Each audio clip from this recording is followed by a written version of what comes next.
Hello mga ka-trendy! Welcome back to ZK Trend. Kumakalat ngayon sa TikTok ang ilang mga video na kung saan maraming nasasabi na dead umano ni Don Isabel sa naturang taping nila sa LU.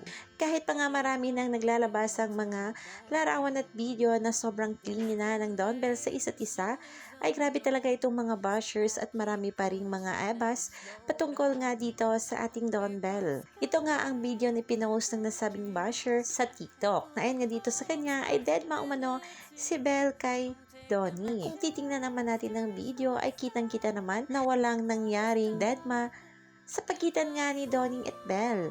Makikita pa na nag-appear pa nga itong ating Don Bell at pinaupo pa nga ni Donnie itong ating Belinda.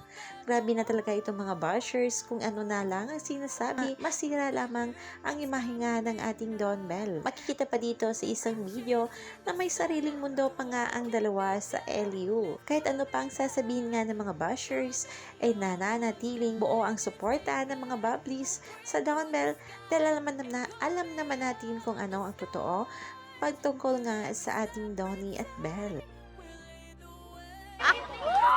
Pipi ka buwa ko! Eh ikaw!